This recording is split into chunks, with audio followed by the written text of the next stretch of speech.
화성 연쇄 살인 8차 사건의 진범 역시 이춘재인지 그 누구도 아직 확답을 내놓지 못하고 있습니다. 그런데 이춘재가 최근 경찰 조사에서 범행 장소를 그림까지 그려가며 구체적으로 설명한 것으로 확인됐습니다.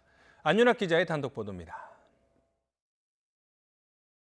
경찰 조사 결과 이춘재는 감옥에 있으면서도 이미 화성 8차 사건의 범인이 붙잡혔다는 사실을 알고 있었습니다.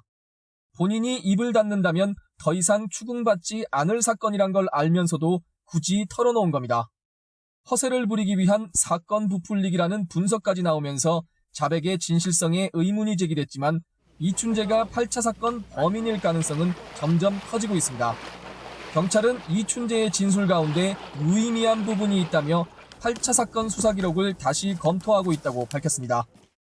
이춘재는 털어놓은 살인사건 14건 모두 범행 장소를 구체적으로 그렸는데 거기엔 8차 사건도 포함되어 있는 것으로 확인됐습니다. 주택 침입 방법 등에 대해서도 상당히 구체적인 진술을 한 것으로 전해졌습니다. 이춘재가 범인이 아니라면 말하기 어려운 내용들을 털어놓은 겁니다. 이에 따라 경찰은 과거 윤모 씨를 범인으로 몬 경찰 수사가 부실했을 가능성에 대해서도 조사하고 있습니다. 그 당시에서도 걔가 범인이 아니라고 그 소리는 들었어. 엄한 놈 잡는다고 그랬었다고. 그럴 놈은 아닌데 연쇄국처럼 된 거죠.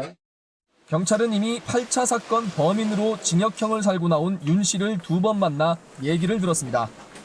윤 씨로부터 수사 당시 가혹행위가 있었다는 진술도 확보하고 조사하고 있습니다. 또 사건 당시 수집한 증거물 가운데 아직 남아있는 것들도 국과수에 보내 정밀감식을 의뢰하는 등 진실규명에 사력을 다하고 있습니다.